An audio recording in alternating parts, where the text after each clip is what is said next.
Então, boa noite a todos. Eu me chamo Fernando Marques e eu coordeno o programa de pós-graduação em gestão de negócios em energia elétrica da FIA. E gostaria de agradecer a presença de todos vocês aqui nesse webinar para tratarmos do tema compliance no setor de energia e ambiente de pandemia, a ser ministrado pelo professor Rodrigo Fontoura, aqui do meu lado. Gostaria de destacar que esse webinar ele é o primeiro de uma série que serão ministrados por professores do curso de pós-graduação em gestão de negócios de energia elétrica da FIA. E esse curso ele pertence ao PGT da FIA. PGT é o Programa de Gestão da Inovação e da Tecnologia, que tem como coordenadores o professor Alceu Salles e como o coordenador geral, o professor Moacir Miranda. Eu gostaria de apresentar o professor Rodrigo Fontoura. O professor ele é consultor e advogado com mais de 20 anos de experiência no setor de energia, não só no setor elétrico, mas também nos setores de óleo e gás, e sempre atuando nas áreas legal e de compliance. O professor ele também é diretor da Abraecom. A Abraecom é a Associação Brasileira de Integridade, Ética e Compliance. O professor ele tem vários cursos de pós-graduação. Ele tem uma pós-graduação em Direito Contratual pela PUC São Paulo, Direito Societário pela Fundação Getúlio Vargas e Direito Regulatório pelo IBMEC Law. O professor Rodrigo Fontoura, ele é professor de compliance no setor de energia elétrica da nossa pós-graduação em gestão de negócios em energia elétrica. É palestrante, autor de diversos artigos, né, publicados na mídia. É autor do livro Contratos de Prestação de Serviços e Mitigação de Riscos e coautor dos livros Direito e Energia, Tributação no Setor Elétrico e Direito e Geração de Energia Elétrica. O nosso webinar ele estará organizado da seguinte maneira. Teremos 1 hora de duração. Os primeiros 45 minutos, o professor Rodrigo Fontoura ministrará a sua apresentação e nos últimos 15 minutos teremos, então, a parte de perguntas e respostas. As perguntas elas podem ser enviadas pelo chat ao longo da apresentação do professor ou podem ser feitas ao final oralmente.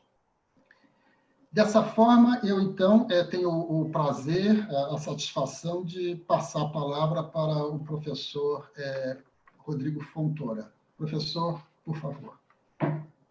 Perfeito, boa noite. Espero que vocês estejam me escutando bem. É um prazer, então, inaugurar o webinar por aqui, não da FIA, mas deste assunto específico, né? Principalmente voltado aí para a área do setor de energia. Isso é um setor extremamente relevante. A gente vai perceber, a gente sabe disso, mas vamos trazer alguns insights importantes para falar sobre isso aqui, né? Para deixar isso bem claro. Então, é muito bacana estar aqui, né, nessa oportunidade, poder conversar com todos vocês. E eu estava até brincando antes, né, professor, que o que a gente mais tem medo hoje em dia nessas coisas virtuais é de apertar errado o botãozinho da câmera e da fala, né? O pessoal diz que ainda não está muito acostumado com isso e aos poucos vai se acostumando, né? Mas, enfim, novamente é um prazer. A gente pode fazer da seguinte maneira, eu vou compartilhar aqui na tela o slide da apresentação, né? Para a gente ir acompanhando. E aí eu vou falando, nós vamos trocando ideias, aí conversando, e ao final a gente pode responder as questões, né? Se vocês tiverem questões, podem perguntar pelo Q&A também, o professor já mencionou isso aqui antes. E o interessante é que nós estamos aqui para trocar ideias, né? Então, estamos aqui para conversar, trazer alguns assuntos para discussão. Não existe essa coisa de ser unilateral aqui, muito pelo contrário. As ideias que eu trago aqui são ideias que eu tenho vivido ao longo aí da minha experiência, desses anos todos, trabalhando no setor de energia, e os últimos 10 anos, praticamente, trabalhando em compliance, né? Então, a gente acaba acompanhando muitas coisas aqui pela Associação Brasileira de Integridade, Ética e Compliance, também, a ABRAECOM. Nós temos um GT de Compliance que traz exatamente isso. Então, todo mês a gente faz reuniões, agora elas estão ocorrendo virtualmente, para poder trazer assuntos e problemas do dia a dia. Então, a gente percebe que esse ambiente... E por que o título, na verdade, em ambiente de pandemia? Porque esse ambiente... E isso funciona para qualquer coisa, né, professor? Ele trouxe a história da pandemia, ela afetou todo mundo em todos os sentidos possíveis, em todas as searas possíveis. Logo, é claro, o nosso setor de energia também não poderia passar ao largo disso, né? Então, nós estamos aí sofrendo as consequências, como todas as outras áreas, os outros setores, mas com o agravo de que nós estamos falando de um setor essencial, né? E que tem uma relevância muito importante que a gente vai ver aqui agora. Bom, eu vou então compartilhar aqui a tela. Vocês só me avisem se funcionou, né? Tá todo mundo vendo ou não? Sim? Tá vendo, professor? Sim? Não estou te ouvindo. Tá ok, professor. Ótimo, maravilha. Então, vamos lá. O tema do nosso debate hoje, do painel, é exatamente esse. Compliance no setor de energia dentro de um cenário de pandemia. Porque a gente vem falando aí de compliance no setor de energia há bastante tempo, mas esse é um cenário completamente novo, né? Como eu já disse, novo para todo mundo. Então, é importante trazer isso para a discussão. Aqui vocês podem observar também que tá o meu e-mail, tá? Quem precisar depois, por qualquer motivo, entrar em contato comigo, fazer outras perguntas, rodrigo.fontoura@abraecom, que é a Associação Brasileira de Integridade, Ética e Compliance.org.br, que é a nossa associação, tá? Muito bem. Passando, então, vamos ver. O professor já falou bastante de mim, eu não vou falar mais. Eu tinha colocado aqui o meu mini currículo, mas deixa eu seguir para frente aqui. Muito bem, então, assim, nesse nosso debate, nessa nossa exposição, praticamente nós vamos tentar montar aqui um silogismo bastante lógico para discutir o assunto, tá? Por isso eu quis trazer algumas premissas e uma discussão. Na verdade, 3 premissas e uma discussão que basicamente dizem respeito a, né? Então, as premissas. Primeira premissa, relevância do setor de energia. Então, a gente vai demonstrar aqui que realmente o setor de energia é um setor diferenciado. Na minha humilde opinião, um dos setores mais importantes que a gente tem no país, se não o mais importante, né? Segunda premissa, que tipo de abordagem a gente deve dar ao compliance? Porque quando nós falamos em compliance em tese pode significar um monte de coisa. Aliás, o pessoal fica bastante confuso, né, quando se fala em compliance. Compliance do que você está falando? Compliance tributário, compliance fiscal, compliance contratual. Então, é importante que que a gente dê essa visão específica de qual a abordagem que a gente vai dar para o compliance através dessas premissas. E terceira premissa, os efeitos do cenário da pandemia. Então, os efeitos que a pandemia trouxe não só ao setor elétrico, mas o setor de energia, mas a todos nós, né?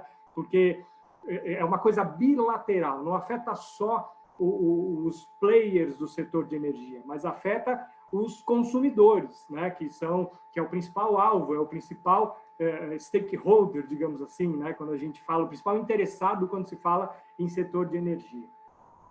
E essas premissas vão nos levar a uma discussão. Qual é essa discussão? Quais seriam os riscos de compliance, portanto, né, o compliance dentro desse contexto que eu estou dizendo, para as empresas do setor de energia, considerando aí o cenário da pandemia. E mais que isso, como mitigar esses riscos, né? Porque, claro, você tem, com a pandemia, você tem riscos de... As empresas de energia elétrica já têm um alto risco de compliance. Quando você fala em pandemia, esse nível de risco, ele se exponencia. Então, é muito importante que a gente consiga olhar quais são esses riscos para poder pensar como mitigar. Então, juntos, tentar trabalhar uma ideia de como mitigar esses riscos. Eu vou trazer um pouquinho aqui, vou falar um pouquinho de como as empresas já estão fazendo isso, né? Para quem não sabe, eu sou doutorando lá pela USP em Energia, e estou trabalhando na minha tese exatamente para construir um programa de compliance específico para o setor de energia. Então, eu venho estudando bastante, venho em bastante contato com as empresas do setor de energia, conversando sobre compliance, sobre as dificuldades, também lá pelo GT de compliance. Logo, eu venho verificando como as empresas estão fazendo para lidar com todo esse cenário, com tudo isso, e pensando já em algumas coisas, de repente, para ajudar as empresas a melhorar ainda mais o que elas já vêm fazendo. Mas isso tudo são ideias que a gente vai discutir aqui, ok? Muito bem. Então, o que é importante começar? Na nossa primeira premissa, né? Nossa primeira premissa é a relevância do setor de energia. Então, para isso, claro, se eu estou falando aqui com um público que entende de setor de energia, pode ser que eu esteja sendo repetitivo, né? Querendo ensinar o Padre Nosso ao vigário, já peço desculpas antecipadamente. Mas, na verdade, é importante que a gente tenha essa visão aqui. Quando nós falamos de energia, nós temos que pensar em fontes de energia. Então, tem diversas fontes de energia. Quais são essas fontes, principalmente? Você tem água, você tem energia nuclear, você tem o vento, né, energia eólica, você tem energia solar, você tem térmica, fotovoltaica, você tem energia por movimento, por maré, maremotriz, você tem sísmica, você tem uma série de fontes de energia e que podem ser canalizadas, ou seja, essas fontes podem ser canalizadas para a geração de energia, né? Então, é um espectro bem amplo, é um espectro bem diversificado, é um leque bem diversificado de fontes de energia. Agora, apesar desse leque ser bastante diversificado, nós temos que pensar em quais são os usos finais para essa energia, né? Então, embora eu tenha todas essas fontes, no final, ou ao final, basicamente, eu vou ter dois usos finais para a energia. Ou eu vou gerar eletricidade, ou eu vou gerar calor. Então, independentemente da fonte, por exemplo, eu posso utilizar uma fonte hídrica, né? Essa fonte hídrica vai ser usada para gerar eletricidade. Ou então, a queima de combustível fóssil vai ser utilizada para gerar calor. Então, independente da fonte que eu utilize, o uso final vai basicamente se reduzir ou a gerar eletricidade ou a gerar calor. Por isso que existe essa tendência, e vocês vão perceber aqui nos slides mais para frente, da gente dividir o setor de energia basicamente em oil and gas, né, e setor elétrico. E eu vou acompanhar para ficar mais fácil, claro que é muito mais complexo que isso, mas eu vou para ficar mais fácil, eu vou seguir essa lógica. Então, eu vou falar aqui com vocês pensando basicamente aí em eletricidade, calor, portanto, em oil and gas, combustíveis fósseis, né, e a eletricidade. Que foi o que eu acabei de dizer. Então, aqui você tem o setor de energia elétrica e o setor de oil and gas como resultado ou como consequência dessas fontes e desses usos finais da energia, tá? Isso nos traz a um pequeno painel que eu coloquei aqui, que seria importante a gente analisar com calma. Então, ora, se eu estou falando do setor de energia, em um primeiro momento, eu estou falando, obviamente, estou pensando na sua relevância. Mas qual é a relevância efetiva deste setor de energia? Vamos lá. Existe uma relevância estratégica do setor de energia? O setor de energia no país, ele viabiliza o desenvolvimento, ou não, né? Então, tudo aquilo que tem como consequência o desenvolvimento, ou que é utilizado como instrumento para o desenvolvimento, tem que passar pelo setor de energia.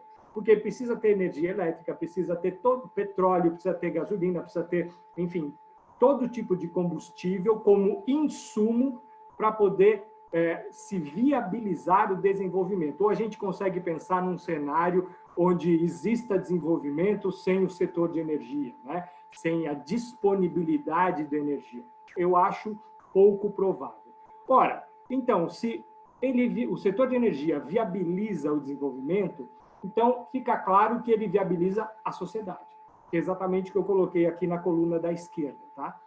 Portanto, essa relevância estratégica do setor de energia é muito importante. Por outro lado, tem também a relevância econômica, que também é fundamental, né? Porque o setor de energia, exatamente por fomentar tudo isso, ele é a base da economia de mercado, né? Vamos imaginar que o setor de energia sustenta tudo isso, faz com que todas as atividades possam ser viabilizadas. Portanto, também viabiliza a economia de mercado e, portanto, a gente pode dizer que o setor de energia é um pilar de valor, e um pilar de valor dos mais importantes, né? Por que eu trouxe, portanto, essa divisão aqui? Para a gente perceber que o setor de energia ele tem tanto uma relevância estratégica fundamental, quanto uma relevância econômica fundamental. Isso a gente não consegue afastar.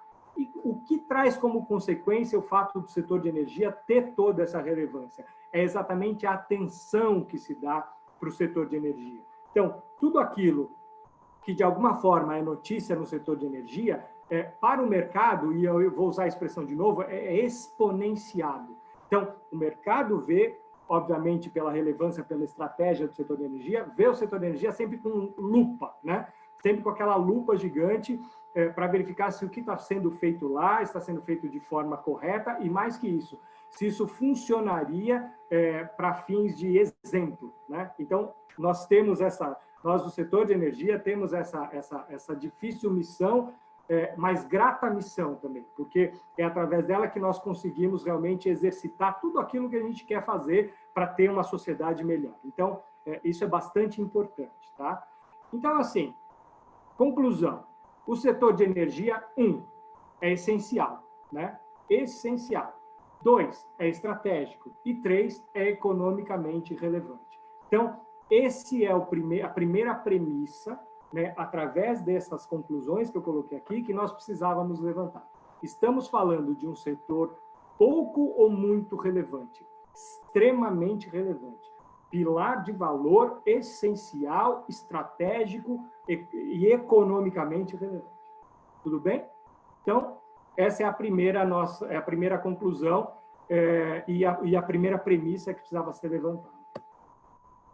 A segunda premissa é o compliance, como eu já falei antes. Então, nós temos que definir qual é a abordagem que nós vamos ter e nós vamos falar de compliance pensando aqui nessa nossa exposição. Peço desculpas para quem já mexe com compliance, desse slidezinho horroroso aqui, que é sempre igual em tudo que é exposição, né? Que compliance vem do verbo inglês to comply. Todo mundo coloca isso, mas é necessário, porque às vezes algumas pessoas não sabem disso. Isso é fundamental. Por que é fundamental? Porque vem do verbo em inglês? Não. É fundamental pela consequência disso. Então, olha só, repetindo, a expressão compliance vem do verbo to comply, que é cumprir, obedecer. Tudo bem? Logo, quando eu falo em compliance, eu falo em um conjunto de disciplinas. Agora, se eu devo cumprir e obedecer, eu devo cumprir e obedecer alguma coisa. Tudo bem? Logo, eu devo cumprir e obedecer o quê? Normas, leis, regras, diretrizes. Então, quando eu estou falando em compliance, eu estou falando em obedecimento em cumprimento a essas normas, a essas leis, a essas regras e essas diretrizes. Por isso que eu digo aqui que compliance, nós podemos já ficar em mente e sempre raciocinar dessa forma, compliance é igual a conformidade. Quando alguém chega para vocês e fala, você está em compliance, quer dizer, você está conforme, você tem compliance na sua empresa, ou seja, você tem regras de conformidade na sua empresa, tudo aquilo que diz respeito a compliance quer dizer respeito à conformidade. E aí vem a segunda pergunta. Conformidade a quê? Você já falou, leis, normas, diretrizes, regras, etc. Tudo bem, mas você tem leis, normas, diretrizes e regras de todos os tipos, né? Você tem tributárias, fiscais, regulatórias, concorrenciais, etc, etc, etc, etc. Então, que compliance nós estamos falando, né? Se compliance é conformidade, eu posso dizer que compliance é conformidade a todo tipo de regra? Sim, pode dizer. Eu até brinco, né? Se existisse uma norma que dissesse que o papel higiênico da empresa tem que ficar assim e não assim, isso é compliance do papel higiênico, para vocês verem como é simples o negócio. Então, temos que desmistificar essa coisa de compliance como palavra inglesa difícil, de difícil compreensão e de difícil discussão. Isso não pode acontecer. Quando estamos falando de compliance, estamos falando de uma coisa muito simples, conformidade. Agora é definir sobre qual conformidade nós estamos efetivamente falando. Por quê? Porque existem vários tipos de compliance, não existe apenas um tipo de compliance, né? E aí, eu coloquei esses exemplos aqui. Se nós estivermos em conformidade a normas trabalhistas, nós temos compliance trabalhista, simples assim.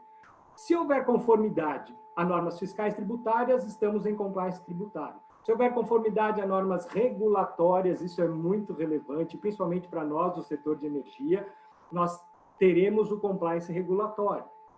E se houver conformidade a normas de integridade, nós teremos o compliance de integridade, né? Isso é bem relevante, porque é exatamente aqui que nós vamos definir que tipo de compliance nós estamos falando para fins de mercado, né?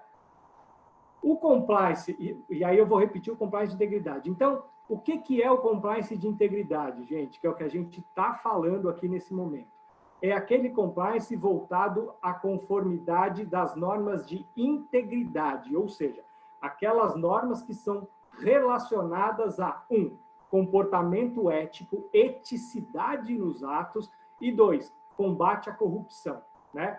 E aí, claro, né, até coloquei aqui, incluindo o cumprimento das diversas legislações anticorrupção que existem por aí, desde a nossa legislação, a legislação brasileira, né, a lei anticorrupção brasileira, que tem reflexos também para as estatais, na lei das estatais, até as legislações estrangeiras. As mais importantes são o FCPA norte-americano e o UKBA britânico, né, e as convenções internacionais, como a Convenção de Mérida, etc, etc. Mas o que é importante? Todas essas normas, elas estão aí para serem cumpridas. E elas dizem respeito a um determinado cumprimento relacionado à eticidade dos atos e ao combate à corrupção. Esse é o chamado compliance de integridade. Ok? Muito bem. Por que eu estou falando tanto do compliance de integridade?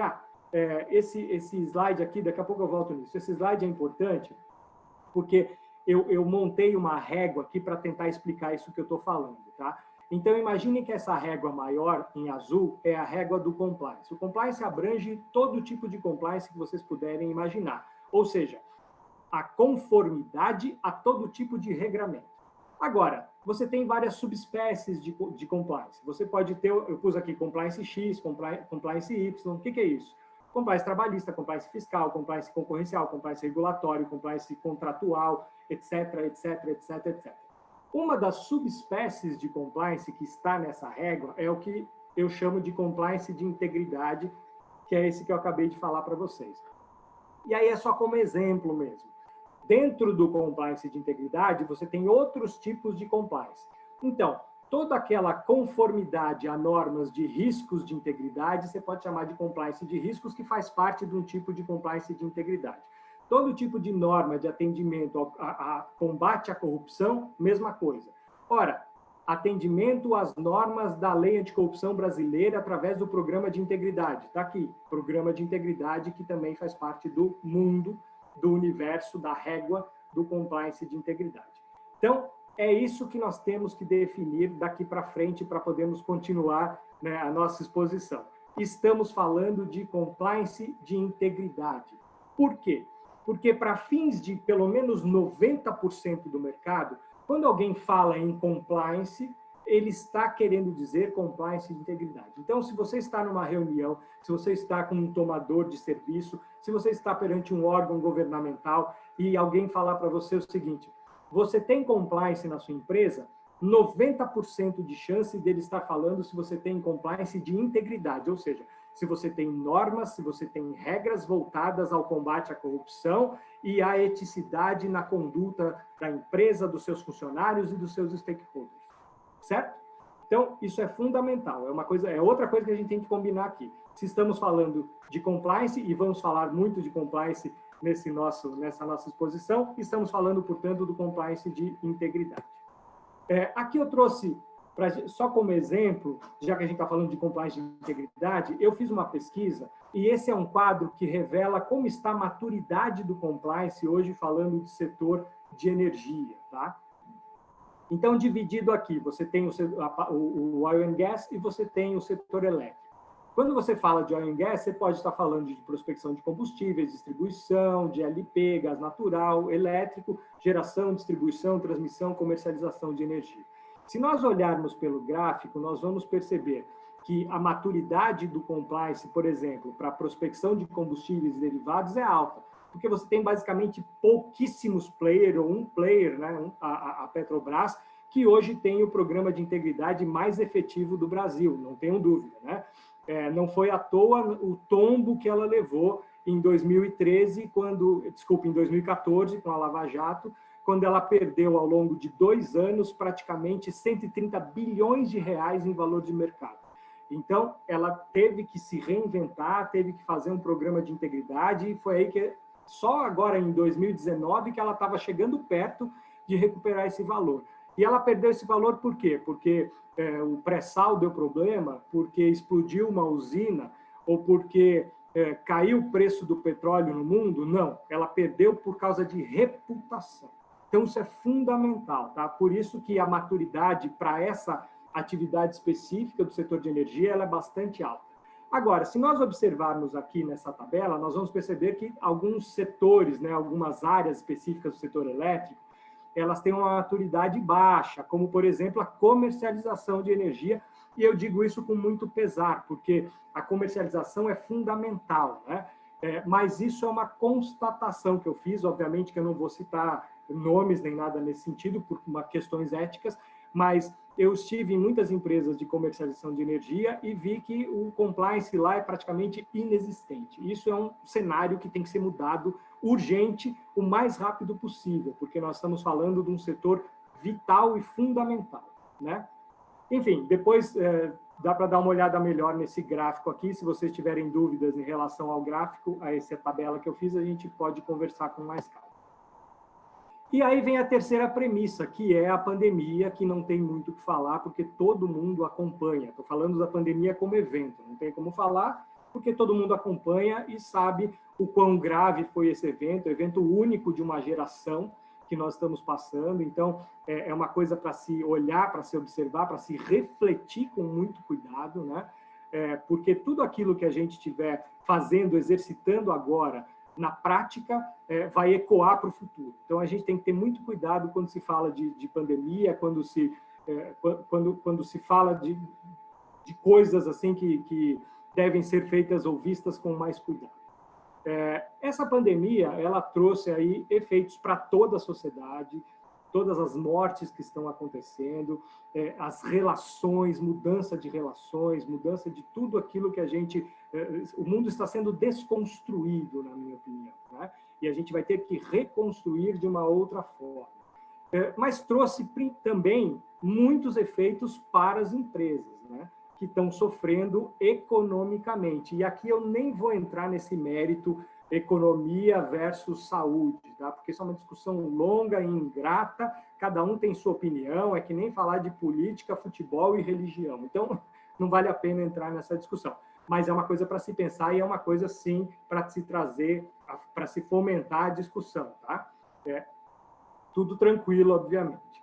Então, se eu tenho esse efeito, se eu tenho esses efeitos todos, quando eu falo de setor de energia, eu tenho alguns efeitos bem específicos que eu tentei numerar aqui, trazer esses efeitos para a gente dar uma olhada. Então, o primeiro efeito, quando a gente fala da pandemia, aconteceu a pandemia, setor de energia. Qual foi o primeiro efeito, a primeira consequência? Inadimplência, né? Primeira coisa que aconteceu, inadimplência. Ora, empresas fechando, pessoas com renda diminuída, isso houve, pessoas desempregadas, mas principalmente renda diminuída. Muita gente manteve seu emprego, não sei o quê, ok, mas a renda diminuiu, isso é fato. E o fato de ter diminuído a renda trouxe, obviamente, um poder de saldar ou de quitar ou de honrar as suas dívidas menor do que existia antes, né? E aí houve também por parte do governo essa coisa de você não poder cortar a energia, etc., etc., o que é bacana, mas fomentou mais ainda a inadimplência. Aqui eu estou falando de efeito, não de razão, de consequência, não, simplesmente do efeito. Então, você tem a falta de pagamento, e aí eu estou falando do setor de energia como um todo, né? Você tem empresas que deixaram que compraram litros e litros e litros de combustível, ou então toneladas, né, de combustível, ou então gás natural, e o próprio setor elétrico, e estão inadimplentes. Em contrapartida, ou seja, apesar disso, você tem um aumento enorme da demanda. Por quê? Porque as pessoas, e aí eu estou falando, claro, né, pegando o consumidor básico, né? Você teve um aumento da demanda porque essas pessoas estão em casa, estão gastando, e você tem aí contas de energia dando muito problema, né? Vocês devem estar acompanhando aí nos jornais que realmente o pessoal está reclamando das contas, claro, né? Ficava fora, agora que está em casa, a conta vem mais alta mesmo, enfim, tem uma série de problemas, misturado com um problema tarifário, enfim, é uma coisa bem complexa.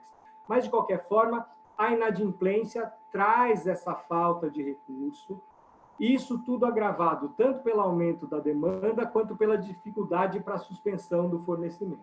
Então, essa foi a primeira consequência. Segunda, redução do volume de negócios. Claro, né? Se eu tenho uma economia em recessão, é claro que eu vou ter uma redução do volume de negócios, isso é muito claro. Redução do fornecimento de tudo, né? Redução do fornecimento de energia elétrica, de combustíveis, de gás natural, de tudo aquilo que você... De tudo e principalmente do setor de energia também, né? Você não vai ter esse fornecimento como se fosse normal, ele vai diminuir bastante, né? Então, vai reduzir a quantidade de energia comercializada, você não vai ter mais fechamento de contratos. Precisava fazer contrato de eficiência energética, um projeto enorme de eficiência energética. Não, né?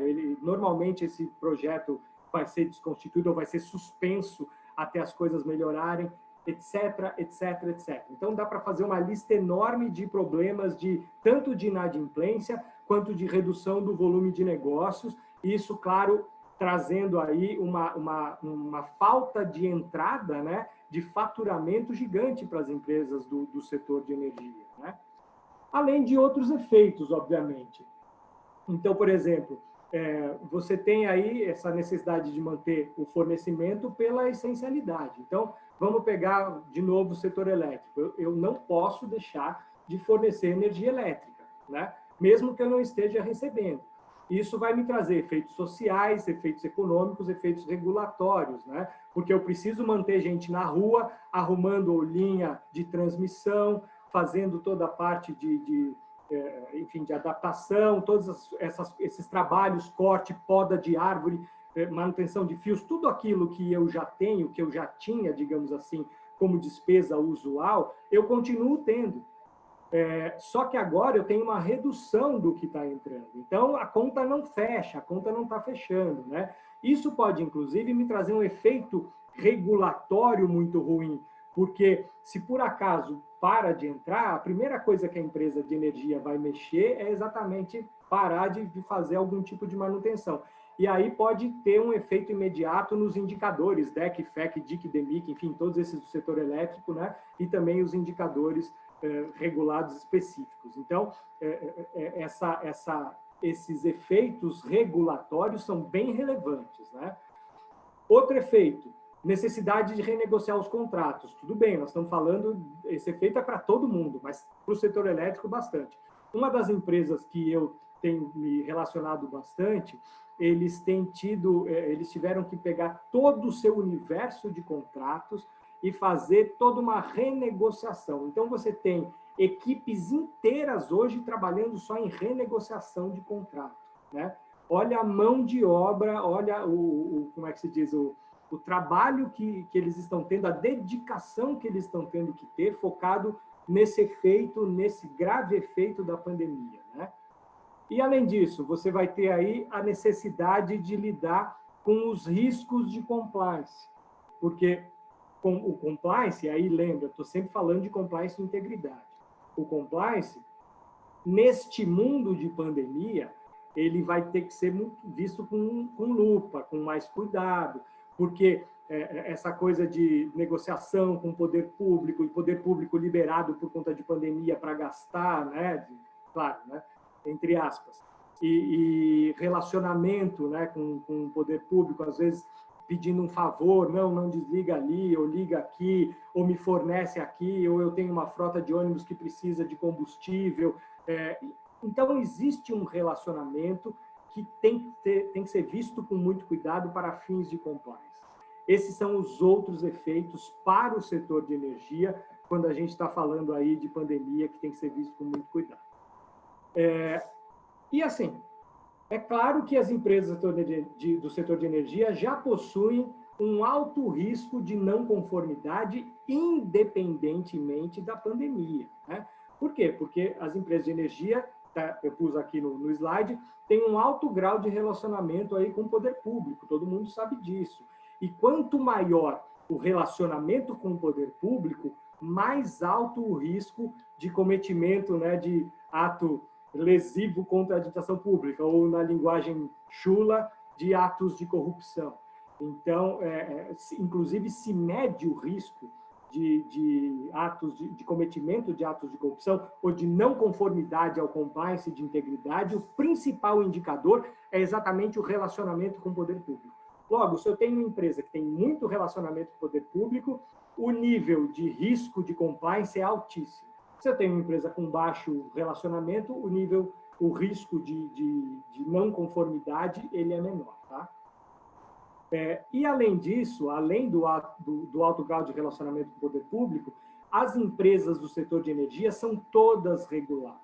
Se elas são reguladas, você tem o que nós chamamos de risco regulatório, ou seja, de cumprir ou não o que a regulação determina.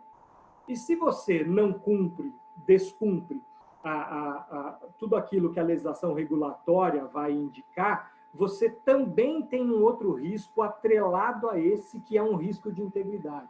Porque é muito comum, não deveria, né? Mas principalmente antigamente, agora as coisas mudaram, graças a Deus, mas antigamente, quando você tinha uma empresa que não atendia um determinado requisito regulatório, o fiscal podia ir até lá e ser, entre aspas, assediado para não multar a empresa, e isso é uma infração gravíssima de conformidade para a integridade. Logo, o risco regulatório implica, sim, um risco de integridade bastante relevante, tá? E, finalmente, o risco do fator político, né, que eu já mencionei um pouquinho aqui, que é essa coisa do... Claro, lembrando, eu não estou falando aqui, existem exceções, eu não estou querendo dizer que isso ocorre em todo lugar, né? Mas, sim, existem prefeituras, existem governos, existem determinados órgãos da administração pública que são, muitas vezes, inclinados a pleitear algum tipo de vantagem, tá? E isso é um risco que essas empresas, por ter esse relacionamento, acabam sofrendo. Eu vou dar um exemplo prático. Vamos pegar o caso de eficiência energética do setor elétrico. há tempos atrás, isso era uma prática muito ruim, mas era uma prática que existia. Empresas do setor elétrico que iam fazer a eficiência, né? Então compravam geladeiras para poder distribuir para a população carente, para poder economizar energia, eles eram assediados por políticos para poder fazer essa entrega em comício. Então, ficava como se o político tivesse providenciado aquilo, fazendo aquilo, isso funcionava como moeda de troca, né? Então, é um risco de fator político muito grande que tem que ser sempre visto de uma forma mais séria, né? Como consequência, você vai ter uma alta demanda de compliance dessas empresas, né? Com a pandemia, isso exponenciou, como eu já falei. Então, a partir do momento que veio a pandemia, essas empresas passaram a ter que olhar outras coisas. Primeiro, como é que eu vou lidar com a diferença e velocidade dessas novas demandas de compliance? Segundo, como é que eu vou lidar com os diversos novos tipos de assédio, né? Assédio externo. E outra coisa, inclusive possibilidade de fraudes internas. Porque essas coisas têm que acontecer mais rápido, as coisas têm que acontecer de uma forma mais ágil, você dá margem a cometimento de fraude e ao assédio externo para que sejam cometidos atos ilícitos. E, finalmente, as empresas tiveram que aprender a lidar com as incertezas e a desinformação dos seus stakeholders. E aí, quando eu falo stakeholders, eu estou falando de todo tipo de interessado, principalmente funcionários, o board da empresa, os acionistas, mas principalmente aqueles que estão dentro da empresa. E também os prestadores de serviço, né? Prestadores e fornecedores de produtos e serviços. Então, todos esses interessados, eles não têm informação, está todo mundo meio perdido. O que vai acontecer? Está todo mundo nessa situação, não são só eles, somos todos nós. Então, é uma coisa que está acontecendo diariamente, né? Ou seja, quando nós falamos de todo esse cenário, nós vemos que existe esse risco gigante falando em compliance dentro de empresas do setor de energia, né? Então, o que eu particularmente tenho observado dentro dessas empresas? Que elas já estão trabalhando para poder mitigar esses riscos, para tentar evitar esses problemas todos que eu trouxe aqui. Então, elas já vêm realizando várias ações, né? Primeiro, e eu relacionei algumas dessas ações aqui que as empresas do setor de energia vêm fazendo, que eu queria expor para vocês. Falando de compliance, obviamente, né? Então, primeira coisa que elas têm feito, estabelecimento de novos critérios para cumprimento do compliance. O que significa isso?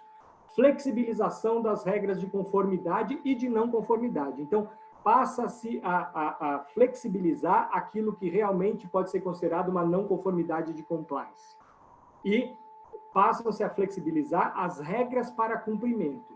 Claro que isso tem que ter falado com os russos, né? Vai ter muito problema depois de auditoria em relação a essa flexibilização de regras, até porque as empresas que estão flexibilizando as regras não têm feito isso através de políticas escritas. Isso é uma melhoria que daqui a pouco eu vou falar que funcionaria como sugestão. Outra coisa que as empresas têm feito, elas têm criado comitês de gestão de crise e políticas de gestão de crise, aí sim escritas e bem elaboradas. Eu tenho visto várias bem elaboradas, o que tem me dado uma satisfação pessoal muito grande, porque eu vejo que estão enfrentando do modo certo isso daí. Fica só o puxãozinho de orelha em relação à fixação de políticas, não de gestão de crise, mas essas políticas, uma política de exceção para poder flexibilizar regras de compliance, né? Além disso, as empresas têm intensificado muito a atuação das linhas de defesa, né, dentro das empresas. Então, se nós pegarmos o modelo aí, COSO, né, das linhas de defesa, você verifica que as empresas realmente têm aplicado, têm intensificado as linhas de defesa. Você tem aí um aumento do monitoramento dessa conformidade, tanto pela primeira linha de defesa, ou seja, pelos gerentes, por aqueles que estão envolvidos diretamente, quanto aí pelos próprios controles internos e também a terceira linha de defesa, que é a auditoria interna. Então, você vê que houve realmente um aumento do monitoramento, né? Segundo, você vê uma intensificação dessas orientações que são passadas para os funcionários e do acompanhamento que é realizado pelos órgãos responsáveis pelo compliance, normalmente um órgão específico de compliance, tá? Claro que pode ter um ou outro departamento que cuida, mas o certo é ter um órgão específico de compliance com reporte direto aí para a alta administração, tá bom? Então, e nas empresas do setor de energia, normalmente isso acontece, o que é bacana. Estou falando aquelas que têm um programa de integridade efetivo, tirando aquelas que estão com a maturidade do compliance baixa. As que estão com a maturidade alta estão fazendo isso certinho. E, finalmente, a criação e aplicação de treinamentos específicos, né? Então, eles vêm treinando os seus funcionários, informando o novo cenário e as ações que estão sendo promovidas pela empresa em função da pandemia, em função dos riscos novos decorrentes da pandemia. E, além disso, divulgando novas políticas, essas novas políticas adotadas pela empresa, né? Normalmente a de crise, gestão de crise, e eu pus exceção aqui, mas a de exceção está sendo utilizada por poucas empresas. Então, até porque o nosso tempo está acabando, né, professor? Eu já vou partir direto aqui para algumas sugestões, poucas, né, mas importantes, sugestões de melhoria que seria importante divulgar para o setor de energia, para que eles pudessem adotar pensando em mitigação de riscos de compliance, tá? Primeiro, aquilo que eu disse antes, deveria sim ser criada uma política formal de exceção para compliance em tempos de pandemia. O que eu quero dizer com isso? Existe hoje nas empresas com boa maturidade um regramento para compliance. Ora, por conta da pandemia, esse regramento, o código de conduta, as políticas internas de controle, os controles internos, não estão sendo cumpridos. Por que não estão sendo cumpridos? Porque mudou, o ambiente mudou, a pandemia fez com que esse cenário mudasse, né? Como diria José Ortega y Gasset, eu sou eu e minhas circunstâncias, e a pandemia trouxe toda uma circunstância que mudou esse cenário. Então, o que acontece? Hoje você tem diversas empresas que já estão em não compliance. Se são empresas certificadas, com selo empresa proética, ou então com uma certificação ISO, elas vão ter problema de auditoria. Então, isso já fica como alerta, tá? Então, tem que ser criado, sim, uma política de exceção, mostrando como, nesse período de pandemia, vai funcionar o compliance e eventual flexibilização do compliance. Fundamental, na minha opinião. Outra coisa muito importante, tem que haver um treinamento específico focado em como lidar com as situações específicas trazidas pelo cenário de pandemia. Por exemplo, como o meu gerente de relações governamentais, o meu diretor de relações governamentais, vai lidar com esses assédios externos. O meu gerente de compras, de fornecimento, como é que eles vão lidar com essas pessoas assediando e pessoas de níveis altos ou de cargos públicos? Então, elas precisam, se acontecer, obviamente, então elas precisam saber como lidar com isso. Elas têm que ser treinadas em como lidar com esses assédios, sobre os novos procedimentos e sobre todas as políticas. Tem que ter um treinamento específico para cada um desses itens que eu mencionei aqui dentro. Essa é uma outra sugestão que eu considero fundamental. E, finalmente, que todas essas empresas revejam o seu programa de compliance para adequá-lo ao que eu costumo chamar, que eu venho estudando, desenvolvendo. Aliás, fica como spoiler, professor, vai ser a minha tese de doutorado, o que eu chamo de compliance humano. O que é isso? É o compliance voltado para o fator humano, para a relação que as pessoas têm com a empresa, para que você não se preocupe somente com o CNPJ, e sim com o somatório dos CPFs, que vai sim preservar o CNPJ. É pela criação de uma cultura de integridade das pessoas que vai se mudar não só a empresa, mas a sociedade. Essa é a minha opinião em relação a isso. Então, eu acho que as empresas deveriam focar no compliance humano e construir um programa de integridade focado no compliance humano, principalmente nesses tempos todos, nesse momento que nós estamos passando, que tem que ser visto como um momento a se focar nas pessoas, a se focar nas relações humanas. É isso. Gostaria muito de agradecer. Desculpa, passei um pouquinho do tempo aqui. Novamente, o meu e-mail, para quem precisar se comunicar comigo, tiver alguma dúvida posterior, a gente pode conversar por aqui, tiver sugestões, né? É sempre muito interessante poder conversar com todo mundo, ter esse contato com todos vocês.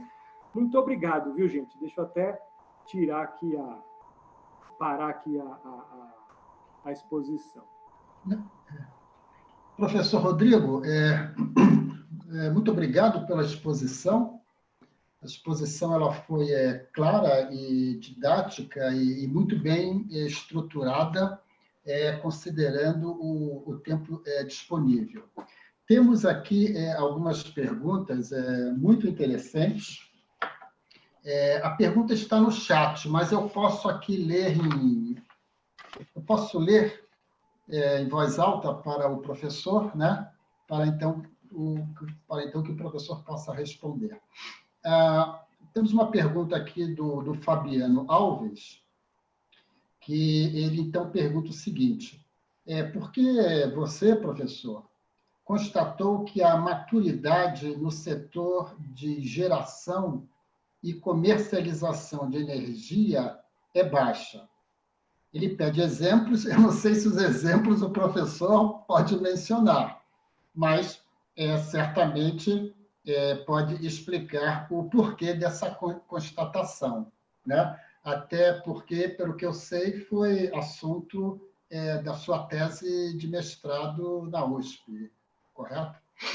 Exatamente. O que eu fiz? Quem que perguntou? Desculpa, você falou o nome, mas eu esqueci. Foi o Fabiano Alves. Legal. Fabiano, deixa eu explicar para você.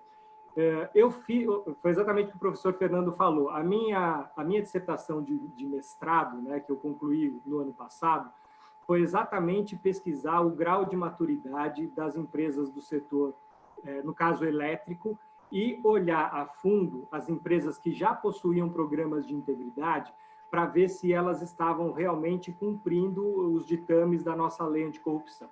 E o que eu percebi fazendo a pesquisa em todas as áreas do setor, né? E depois também nessas distribuidoras específicas que eu pesquisei. Em primeiro lugar, você tem nas empresas, agora eu estou falando especificamente do setor elétrico, já que você mencionou as geradoras e as comercializadoras, né? Mas você tem no setor elétrico uma diferença muito grande. Isso eu estou falando quase como se fosse uma auditoria, onde eu olhei cada um dessas áreas, tá? Então, as distribuidoras têm programas de integridade bem estruturados, muitas delas têm, inclusive, o selo Empresa Proética, mas mesmo as que têm selo Empresa Proética, algumas delas, não, né? Algumas delas tem algumas falhas aí, tem algumas não conformidades que eu acabei não encontrando, que estão lá expostas na minha dissertação de mestrado, que é pública, está na USP, se você quiser olhar depois, fica à vontade, tá? Agora, quando eu fui olhar as geradoras, o que eu percebi? Que as geradoras, quase nenhuma tem um programa de integridade ou um programa de compliance efetivo, porque os programas estão amarrados nas holdings, né? Então, você tem aí como é que posso dizer? Como se elas tivessem de lado, digamos, né? Então, lá nas geradoras, você não tem esse obedecimento efetivo, porque uma coisa é você ter compliance no papel, outra coisa é você ter compliance efetivo. Não estou querendo dizer, não me entenda mal, por favor, que é compliance para inglês ver, mas muitas geradoras, sim, tem só lá um código de ética e pelo meu estudo, você vai perceber que um código de ética e compliance, ter um código de ética, em nenhuma circunstância significa ter um programa de compliance. Então, elas falam assim, você tem compliance? E as geradoras falam, eu tenho, olha aqui meu código de ética. E não é. Ter um programa de compliance é muito mais complexo, muito mais elaborado, muito mais profundo que isso. Então, você vai perceber que a maioria das geradoras só tem isso. As comercializadoras, eu não gosto nem de mencionar, porque eu já fui em grandes comercializadoras e a resposta que eu tive foi, não, nós não temos nada de compliance. Ou então nós temos só esse código de ética aqui, né? Então, é uma coisa que tem que evoluir bastante ainda. Eu, inclusive, conversei um tempo atrás com o pessoal da Câmara de Comercialização de Energia Elétrica para ver se eles tinham interesse em fazer uma espécie de setorizar, digamos assim, para que os agentes da Câmara tivessem um compliance ou fossem obrigados, entre aspas, a ter um compliance, porque isso é muito importante. E se as pessoas não fazem pelo amor, né, tem que fazer pela dor, digamos assim. Mas esse é um projeto que tem que ser estudado, vai demorar muito ainda, eu não sei como é que vai funcionar. Mas, te respondendo objetivamente, eu olhei e verifiquei em loco que tanto as geradoras, mas muito mais as comercializadoras, não têm quase programa de compliance. Rodrigo, nós temos aqui outras perguntas. Tem aqui uma pergunta muito interessante do Andrés Bolívar. O Andrés Bolívar, ele é Head de Compliance na CTG Brasil, e a pergunta dele é a seguinte: o que você recomendaria como ações de due diligence para doações a agentes públicos no contexto de combate e tratamento da Covid-19? Ótima pergunta. Isso é uma coisa que, na verdade, vem acontecendo diariamente aí, tá? Bom, Andrés, né? Andrés, como é que, na prática, como é que isso está acontecendo?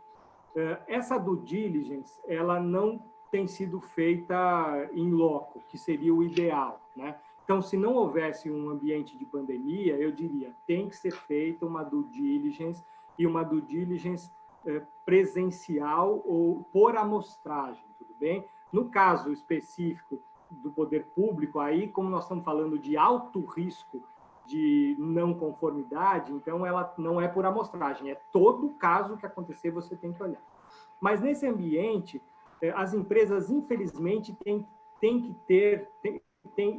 estão sendo limitadas a fazer tudo via questionário, via perguntas, e você sabe que tanto os questionários quanto as perguntas, os Q&As da vida, podem ser respondidas do jeito que bem lhe aprouver, né? Então, existe hoje essa dificuldade, essa deficiência, que inclusive teria que ser prevista na política de exceção. Comentei porque normalmente as empresas que têm as suas políticas de compliance dizendo que, olha, nesse caso tem que fazer assim, assim, assado, e você tem que realmente cumprir essas condições.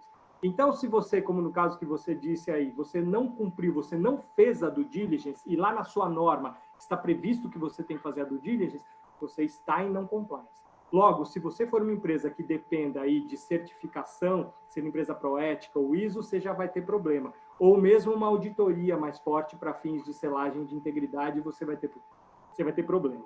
Então, respondendo novamente de forma objetiva, como as empresas têm feito e o que eu sugeriria? Eu sugeriria, primeiro, criar política de flexibilização. Segundo, tentar fazer o mais rápido possível, tentar fazer isso virtualmente, claro, mas o mais rápido possível voltar ao presencial, às auditorias presenciais.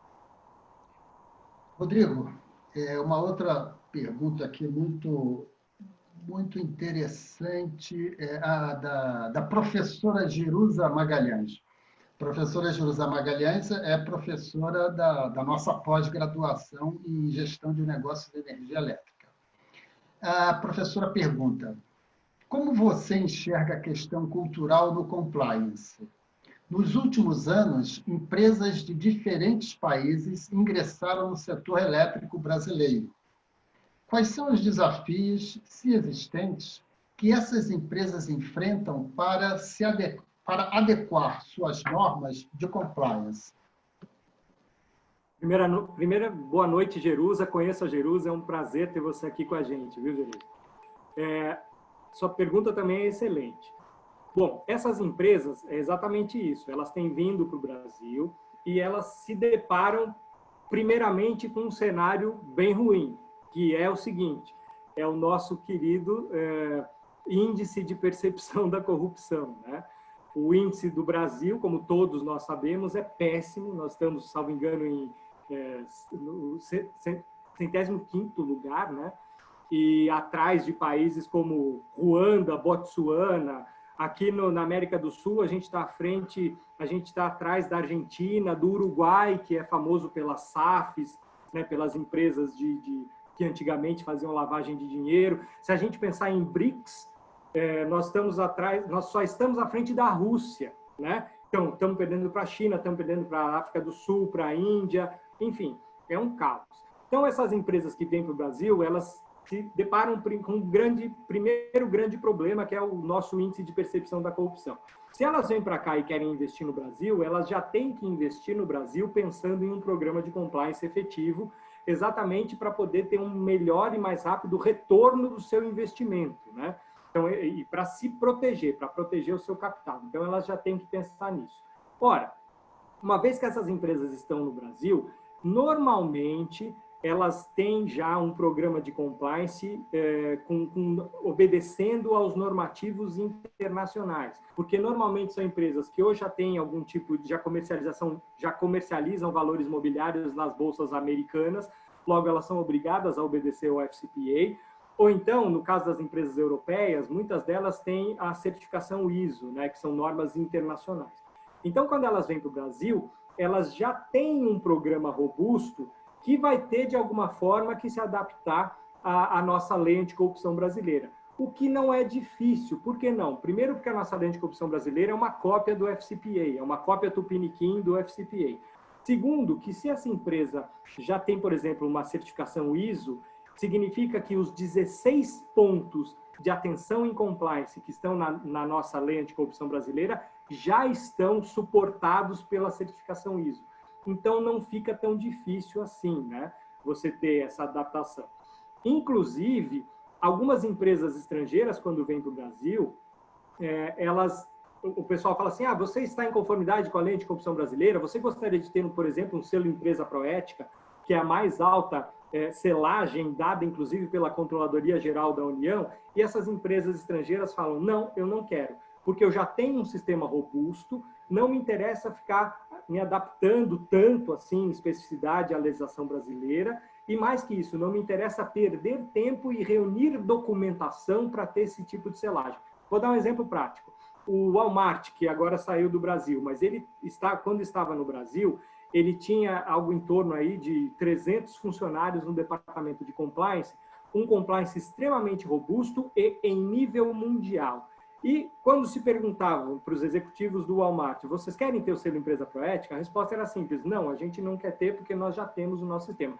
E a maioria das multinacionais grandes, de grande porte, que estão vindo para o Brasil, elas seguem exatamente esse mesmo princípio, viu, Jerusa? Então, eu imagino que não seja tão desafiador assim se a empresa lá fora já tiver compliance. Se a empresa não tiver compliance e vier para o Brasil, aí ela vai ter, sim, um grande desafio, né? Principalmente no nosso atual ambiente. Professor Rodrigo, o Wilton Daer, ele faz a seguinte pergunta: qual a importância do Código de Ética e Conduta de que trata a Lei 12.846, de 2013, para as empresas do setor energético? Senhor Wilton, também um prazer vê-lo aqui. Senhor Wilton, meu grande mestre, trabalhamos juntos, né? Bom, essa também pergunta é muito boa e é de fácil resolução também, professor. Porque quando nós estamos falando do Código de Ética, já se parte de um problema. Qual é o problema?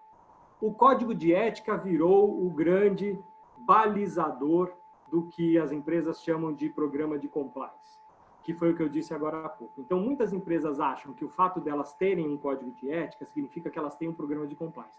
E de jeito nenhum. Depois, se eu puder expor de alguma forma, é que agora não vai dar, mas eu fiz um quadro com diversos pontos necessários para um programa de compliance. E o código de ética é um pontinho desse tamaninho que fica no cantinho do quadro, assim, para você ver como é muito mais amplo, né? E então as empresas, elas realmente veem o código de ética como se fosse o grande documento. E primeiro, não é. Segundo, somente o código de ética não serve para fins, e aí eu estou falando de políticas, né? De políticas de conduta dentro da empresa. Por quê? Porque o código de ética, ele é um documento que deve ser informal. O código de ética é um documento que tem que ser um diálogo entre empresa e stakeholder. Ele não pode ter penalidades, ele tem que ter uma linguagem lúdica, ele tem que ser de fácil acesso, ele tem que trazer exemplos. E não é o que acontece. A maioria das empresas colocam o código de ética toda aquela coisa pesada que fica parecendo como se fosse uma lei, né, com artigo, com cláusula. Isso é muito ruim. Por isso que eu sempre separo esses documentos, são chamados instrumentos de integridade. Eu separo os instrumentos de integridade em código de ética e manual de políticas de integridade. Esse manual de políticas de integridade é onde vão estar todas as políticas de fornecedores, de relacionamento com o poder público, todas aquelas de hospitalidade, de brindes, de presentes, penalidades, tudo aquilo que tem que ser formal vai estar nesse manual e não no código de ética. Então, assim, é muito importante que as empresas tenham o código de ética, mas é mais importante ainda que elas tenham isso do jeito correto, ou seja, o código de ética e o manual de políticas de integridade. E mais que isso, que elas definitivamente passem a ver o código de ética como parte do processo de compliance e não como todo o processo de compliance. É isso. Professor, temos aqui uma pergunta do André Sotero. André Sotero é membro do Grupo de Estudos de Energia do Conselho Regional de Administração. Somos colegas lá. Então, é uma satisfação ter o André Sotero aqui. A pergunta do André é a seguinte: por que as empresas consumidoras de energia não têm um código de ética específico para o consumo eficiente de energia? Boa pergunta. Vamos ter que pensar um pouquinho aí. As empresas consumidoras de energia. Na verdade, as empresas consumidoras de energia são todas as empresas, né? Inclusive as próprias empresas de energia. Mas o que se chama, digamos assim, de código de ética para consumo consciente, né, deveria ser uma coisa inerente, não precisaria haver um código para isso. Claro, se todas as empresas possuíssem compliance, todas as empresas teriam um código de ética. E neste código de ética poderia ter um capítulo específico, digamos assim, um item específico, falando sobre a consciência como consumidor para fins de sustentabilidade, para fins de economia, etc, etc. Então, você está me perguntando se é importante? Sim, é importante. Poderia ter? Sim, poderia ter. Mas eu vejo muito tempo ainda para isso acontecer. Acho que não vai acontecer tão logo. Temos uma pergunta aqui da Suzy Lima. Ela, primeiramente, parabeniza pela sua apresentação, e ela coloca a seguinte pergunta: se você poderia mencionar alguns tópicos sobre a criação de uma política de exceção num ambiente sem compliance de integridade efetiva. Por exemplo, conforme mencionado por você, de algumas geradoras e comercializadoras, principalmente, né? Olha, eu não sei se eu entendi bem a pergunta, porque a política de exceção ela é para empresas que têm compliance, né? Porque ela é exceção ao compliance. Então, eu vou precisar de uma política de exceção se eu tiver o compliance na empresa, porque senão eu estarei em não conformidade. Logo, se a empresa não tem compliance, eu não vou precisar de uma política de exceção. Eu não sei se isso ficou claro, né? As comercializadoras, no caso, pouquíssimas têm, né? Talvez você esteja falando de não conformidade regulatória, né? Que é diferente. Porque a não conformidade regulatória, ela diz respeito a normas e a leis, né? Que estão previstas no ordenamento jurídico regulatório. Não tem a ver com a política de compliance da empresa, que ela mesmo constrói, ou então a lei anticorrupção, que tem os ditames que você deve seguir, né? Então, assim, essas políticas regulatórias, elas não podem ser flexibilizadas. Então, não há como construir uma política de flexibilização se isso não for combinado com o órgão regulador. Então, antes de ter uma política de exceção, de flexibilização, precisaria ter uma combinação com o órgão regulador para poder ver se existe a possibilidade, o que eu acho muito improvável, de se ter uma exceção ou uma flexibilização do cumprimento das normas regulatórias, né? Não sei se eu me fiz entender. Agora, eu gostaria de fazer uma pergunta, né? Perfeito. Então, professor, você mencionou a questão da flexibilização, né? Nesse ambiente de pandemia, de Covid-19. Agora, só que nós estamos num ano eleitoral. correto? Então, isso não poderia agravar o atual cenário de compliance, não só para as empresas do setor de energia, né, mas empresas de um modo geral? Sim, você está correto. É um ano eleitoral e toda vez que a gente fala em ano eleitoral, a gente fala em risco de não conformidade, de integridade, né? De novo, não estou falando de todo mundo, estou falando de alguns casos específicos. Então, sim, existem alguns órgãos da administração pública, principalmente candidatos, principalmente à reeleição, que podem, de repente, pensar em obter algum tipo de vantagem que não deveria ser obtida, né? Mas então a política de exceção, ela pode agravar esse quadro? Não, ao contrário. A política de exceção, ela vai delimitar esse quadro. O que eu quero dizer com isso? Se você tinha uma regra rígida que não podia ser seguido, não significa que a flexibilização vai deixar passar a boiada pela porteira. A flexibilização vai criar uma nova regra um pouquinho menos rígida, mas ainda assim com um ponto de verificação, um ponto de monitoramento. Então, se você tem essa regra de flexibilização, mesmo em ano eleitoral, você tem uma possibilidade de não causar não conformidade. Porque se você consegue flexibilizar, desde que monitorado, isso é muito importante, porque nós estamos falando de relacionamento com o poder público ou com pessoas politicamente expostas. Então, precisa haver um monitoramento, isso é fundamental. E esse monitoramento tem que estar previsto na regra de flexibilização na política de exceção. Então, não haveria problema desde que... É aquela coisa, né? É o trust but verify, né? Eu confio, mas eu tenho que olhar. Perfeito. Bem, professor, nós temos aí a questão do horário. Bem, antes disso, o Fabiano está perguntando qual seria o endereço para acessar a sua tese, a sua dissertação de mestrado, né? Então, olha, Fabiano, eu não sei te dizer. Precisaria dar uma olhada. Eu não sei nem se dá para acessar via... Acho que dá, né, professor? Eu não sei. Está lá na biblioteca da USP, tem inclusive a versão virtual, mas eu não sei se dá para acessar... Desculpa, não sei como é que faz para acessar. Eu sei que ligando para a biblioteca ou olhando lá no site da biblioteca da USP, deve ter as informações suficientes para você acessar, Fabiano. Me desculpe, eu mesmo nunca acessei. Bem, temos mais algumas perguntas, mas temos aí a questão do tempo, né? E, infelizmente, nós precisamos chegar ao final, né? Eu entendo que as perguntas que não foram respondidas, o professor pode examinar o chat, né? E responder essas perguntas por e-mail, né?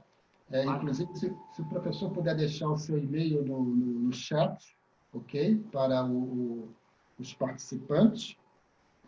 E, bem, então, em nome da FIA, eu gostaria de, mais uma vez, agradecer a presença de todos nesse webinar, agradecer ao professor Rodrigo Fontoura pela costumeira apresentação de maneira bastante didática, né?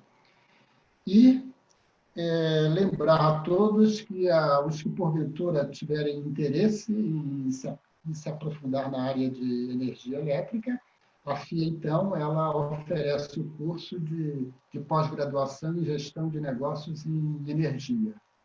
Inclusive, a próxima turma começará agora em agosto. Então, para os interessados, basta acessar o site da FIA. Mais uma vez, muito obrigado a todos. O material ele será enviado para os participantes. E, mais uma vez, agradeço a presença do professor Rodrigo Fontoura. Muito obrigado a todos e boa noite.